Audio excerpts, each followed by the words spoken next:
This presentation about old-fashioned indoor plants in Finland was made by Kirsi Mäkinen, lecturer at Häme University of Applied Sciences, Department of LEPA, Built Environment and Horticulture. Later on, this presentation has been updated and edited by Annika Michelson. In this presentation are presented a little bit more than 20 different old-fashioned indoor plants. So not all of them, there are more that could be into a similar presentation. But on this map you can see the main locations from where many plants come. So from Africa and then South Africa, some from the Mediterranean area, from Central and Southern America, from Asia, and some from the Pacific Ocean. These are also connected to the first explorers that we had. Together with the world explorers traveled also biologists who were interested in different plants. And in this way, the plants started their journey also around the world. Most of the indoor plants, they became popular in the 19th century in Finland and 20th century, even though that is far later than perhaps the plants arrived with the explorers or were kind of explored and more common than in the world.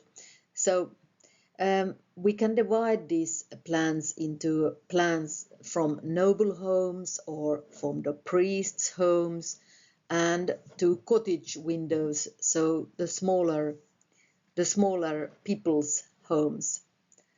Then there are plants that were from 19th century up to the 1960s, and you have also different plants from the countryside to the city in that spectrum.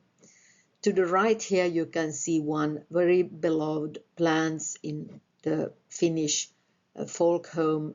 It was Pelargonium sonale, and there was even then made a postmark of this plant in 1981 in Finland.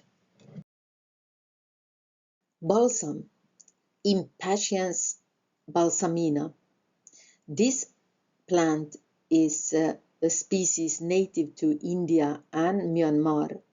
And up in the right corner you can see a stamp from Indonesia. So that is the region where this plant is growing in the wild. It's one of the oldest indoor plants from the 18th century. And with this all common people to love it, it became also a flower of the poor. It's an annual plant.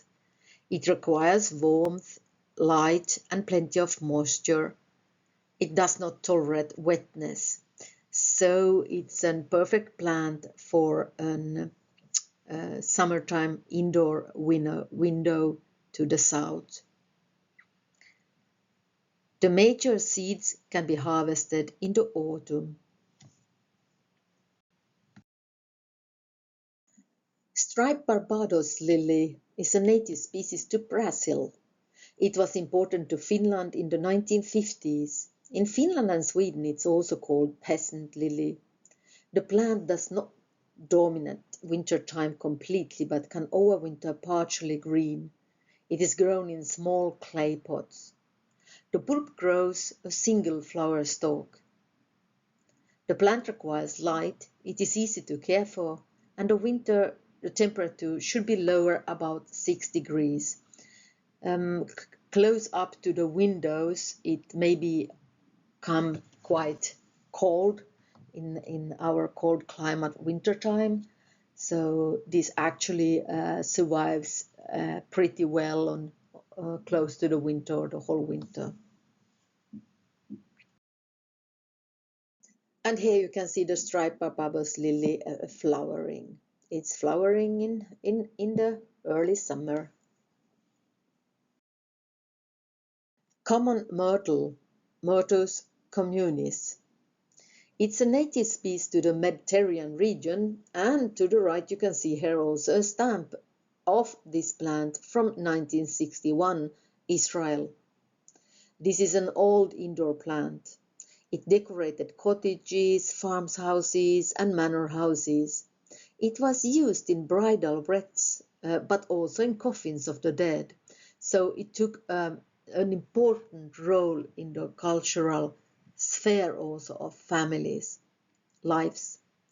It likes to grow in a place with light. It is better suited to old-fashioned dwellings because they are wintertime a little bit more cool, but the good humidity and careful watering will also thrive in modern dwellings.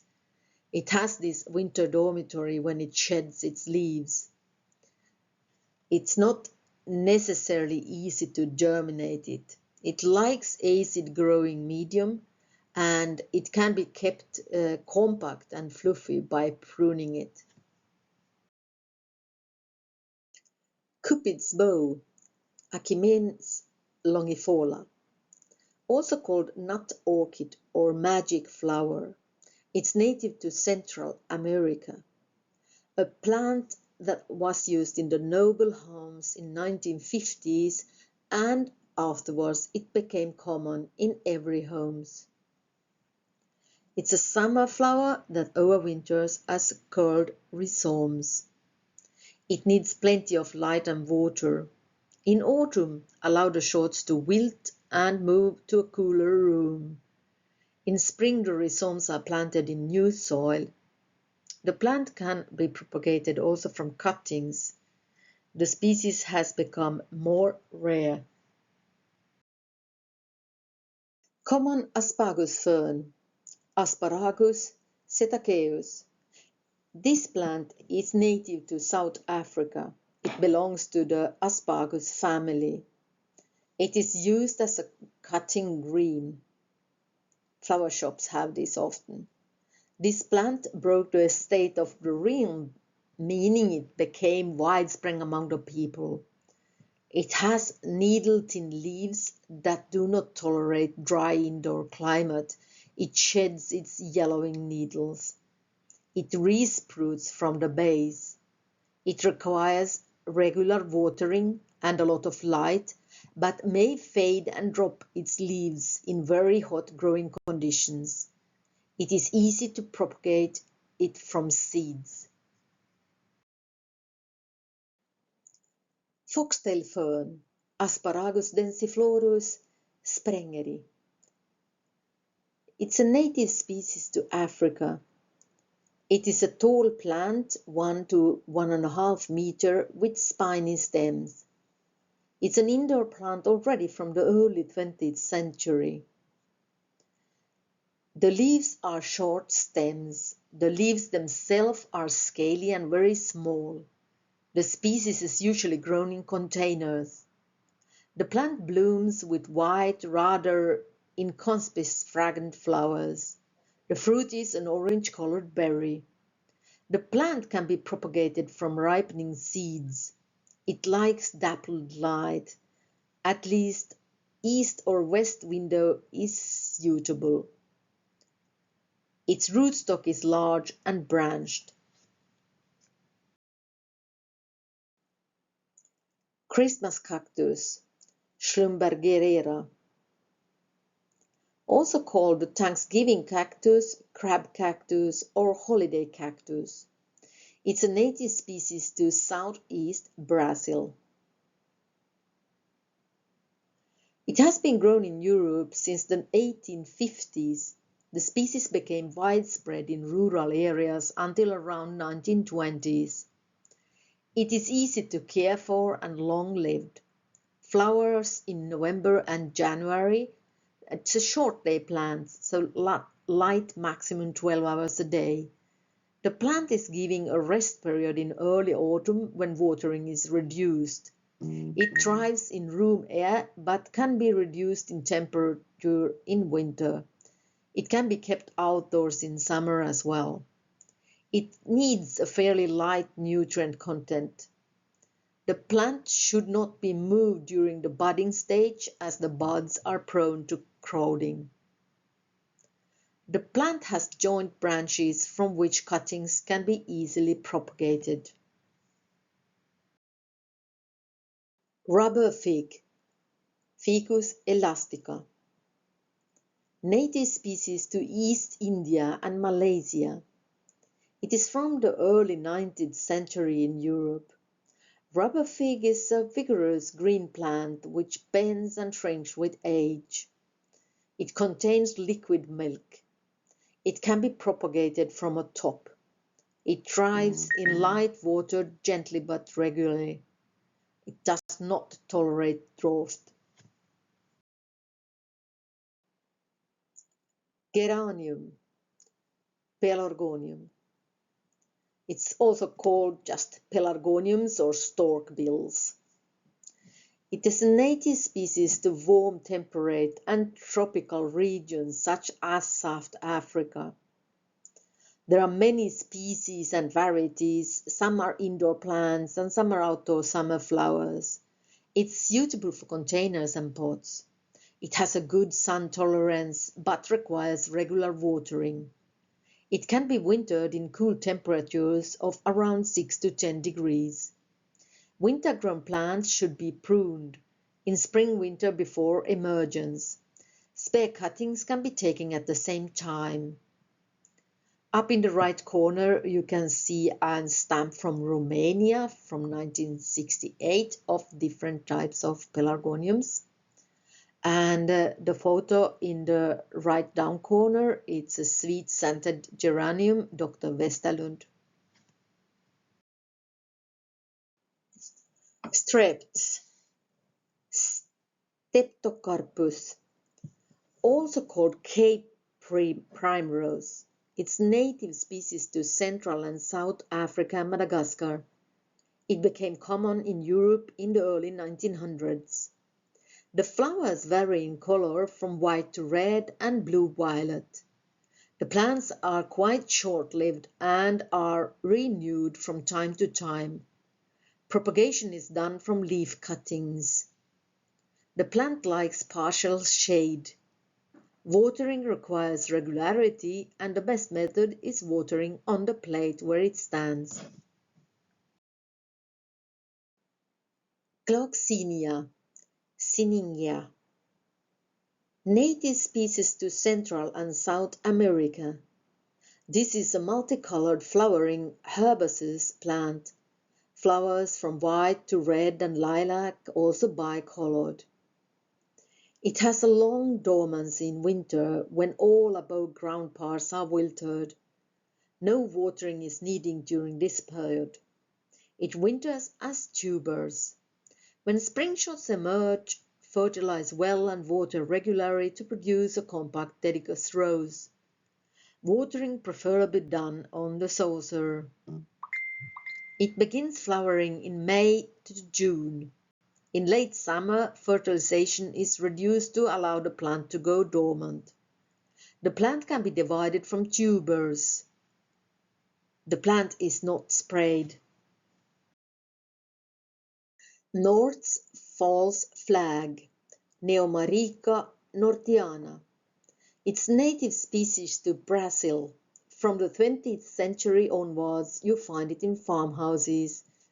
It blooms at the end of a long, wide stalk. The blue-white flower lasts only one day. Additional shots are obtained after flowering from the same shot. It's easy to care for. It thrives in sunny windows to semi-shade. Christ thorn, Euphorbia mealy, also known as crown of thorns or Christ plant. Its native species to Madagascar. It's a long-lived and durable indoor plant. It thrives in bright light and should be watered rather gently. It flowers almost constantly. It has a spiny stem. It's propagated from cuttings. Seedlings can be topped to make them grow taller. Oleander, Nerium oleander. It's also known as rose bay. This is a native species to the Mediterranean region and known from many cultural things like from books. In the 19th century, it grows in the noble homes and spread to farms at the turn of 18 and 90s. It is toxic as it contains glycosides. It has a sweet-smelling pink flower. It leaks milky fluid when cut. It's easy to propagate it from seed, but can also be propagated from cuttings. It requires plenty of light and tolerates some warmth. Here you can see a stamp from Congo from 1996. So not from the original native place where it has been growing, but yes, nowadays grown in many places. The Norfolk Island pine, Araucaria heterophylla, a room spruce. So it's called a spruce, and the name it's called a pine, but it's neither a pine nor a spruce. It's native to Norfolk Islands in Australia, so in the Pacific Ocean area. It was imported to Europe in 1700s from this Pacific area. The plant has come back into fashion as a Christmas flower. It usually grows one branch level a year, but shoots can grow all the year around, not just in the spring. It grows vigorous in the sun. In the shade, it grows thinner and longer. It needs regular watering, and as it does not tolerate drying out. Kentia palm, Hovea forsteriana. Native species to the Pacific Ocean area. It's also called Dutch palm or palm court palm. It was a common indoor plant in the homes of the noble families from the 19th century onwards.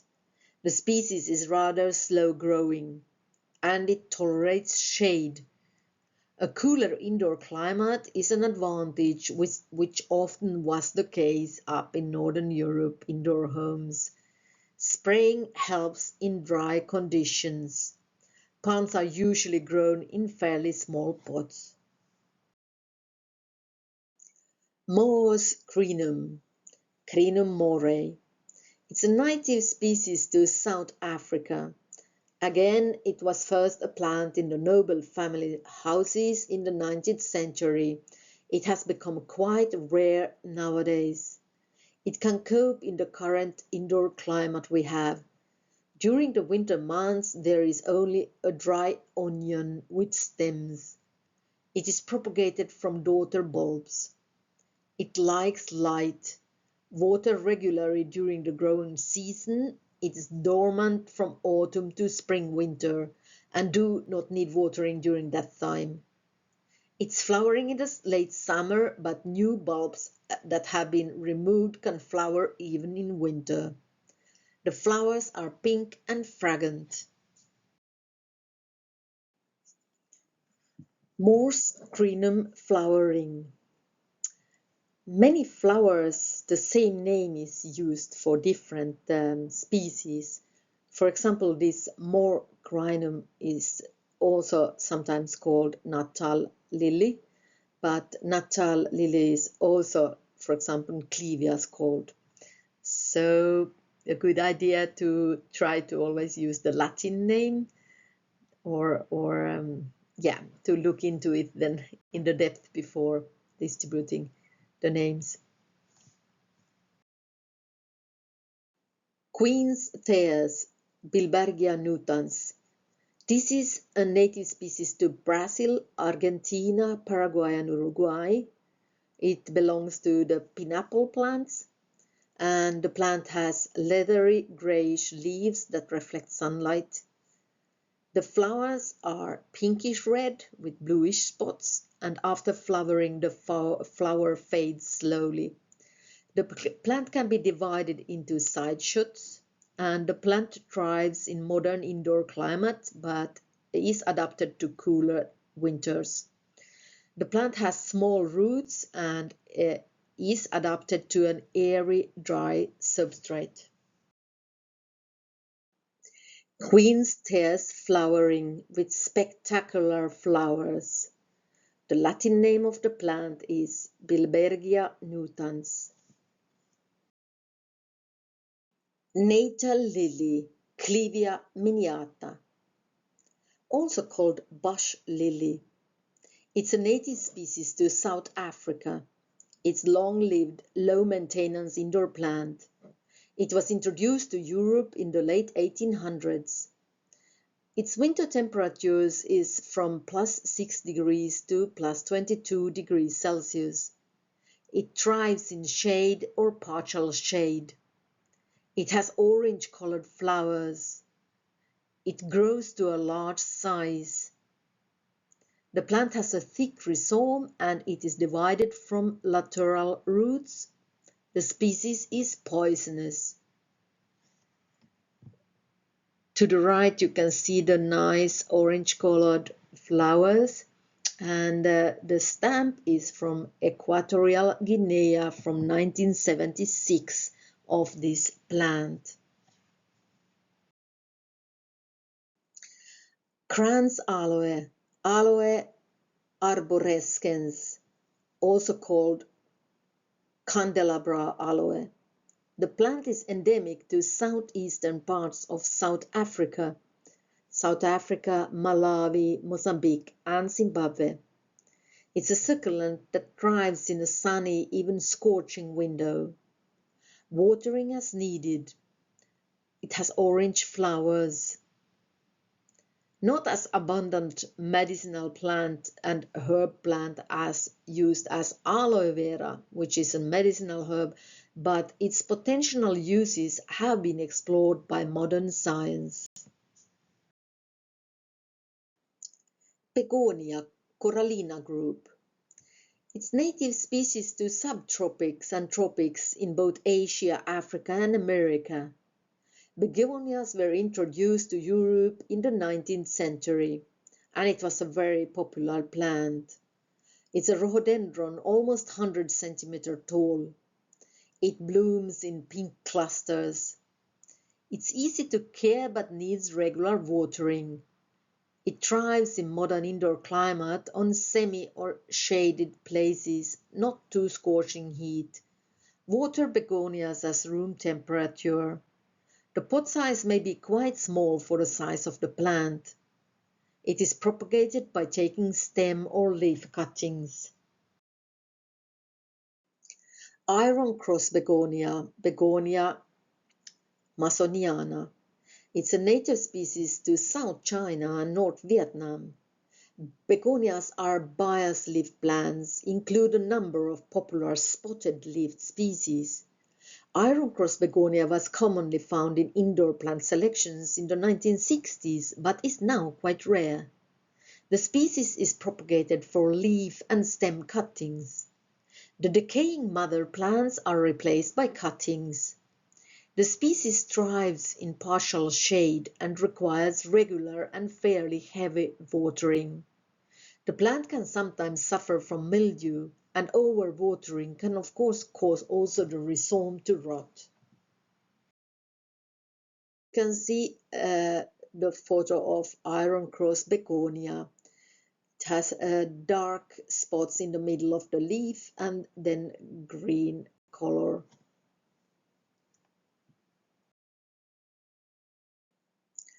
St. Paulia, also called the African violets.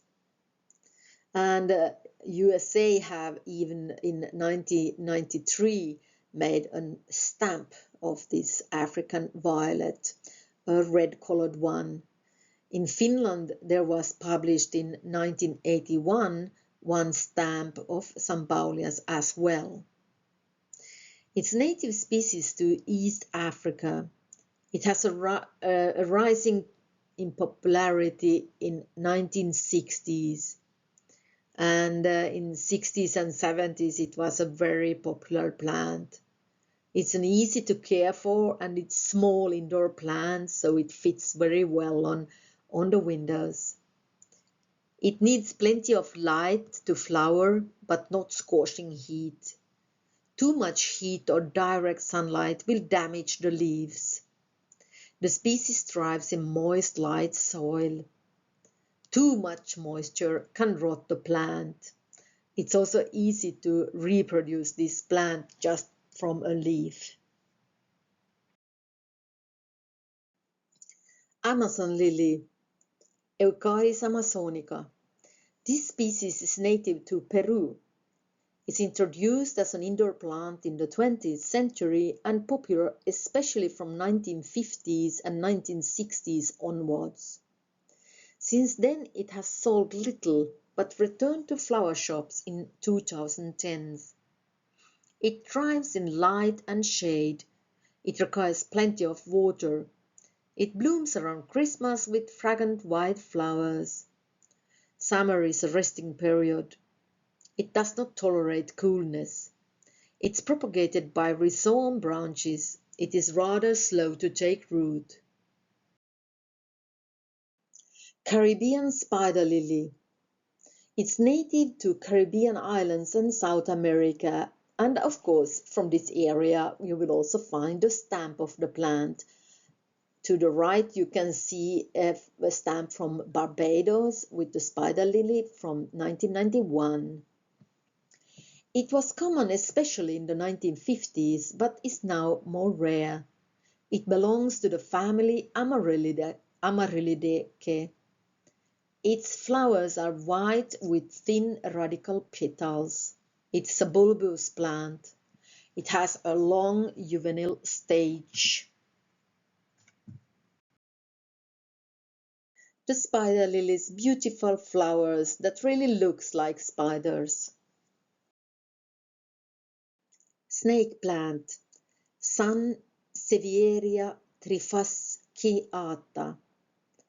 It's also called St. George's sword, mother-in-law's tongue, or viper's bowstring hemp.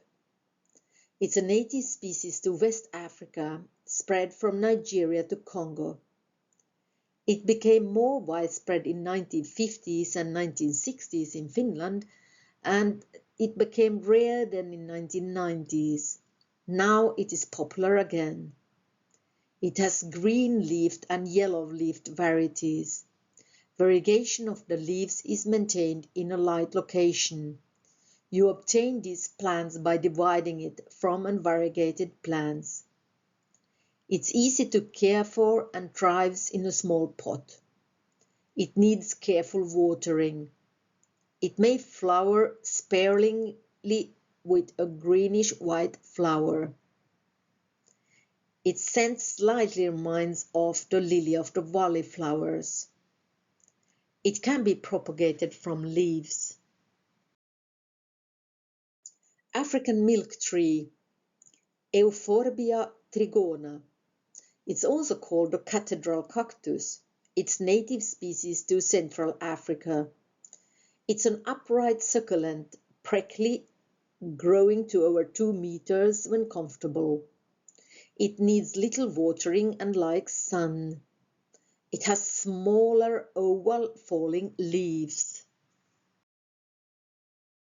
Jade plant, Crassula ovata, also called lucky plant, money plant, or money tree. It's native species to KwaZulu-Natal and Eastern Cape of South Africa. It's grown in Finland since the beginning of the 19th century. It's easy to care for and a fairly common green plant. It can be wintered at lower temperatures. Cast iron plant, Aspidistra elatior, also called bar room plant. It's a native species to Japan and Taiwan. It was very common before. It's easy to care for and is a shady place plant. It was formerly used a lot in public spaces and cafes, but is nowadays quite rare. It has large erect leaves. Flowers are rather inconspicuous. The leaves are on the surface of the rhizome. It thrives in small pots.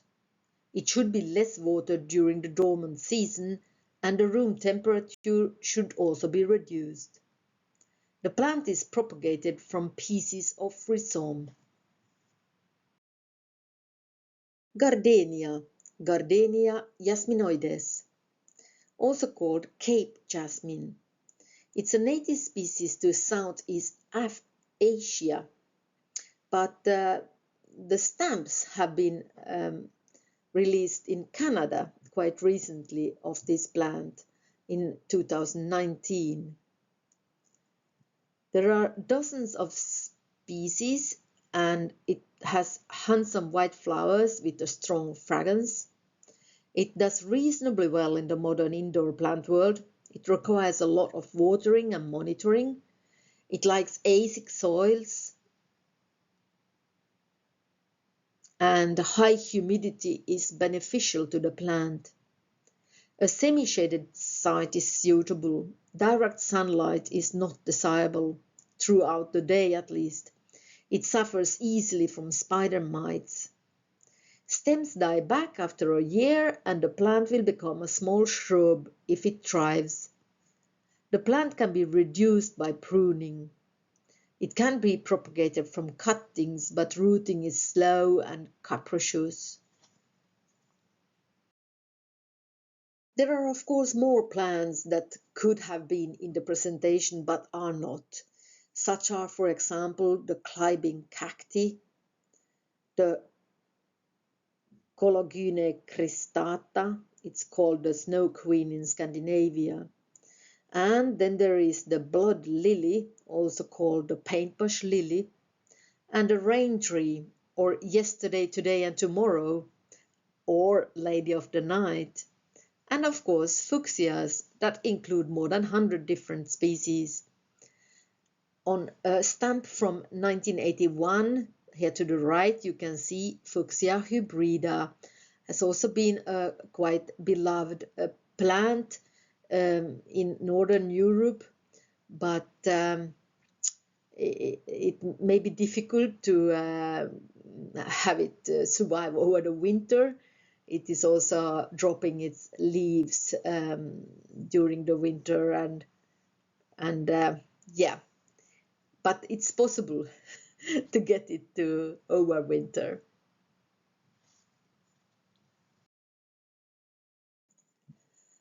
At the end, I want to remind you that indoor plants varies a lot in different parts of the world, and they are also highly connected to both indoor designs and trends.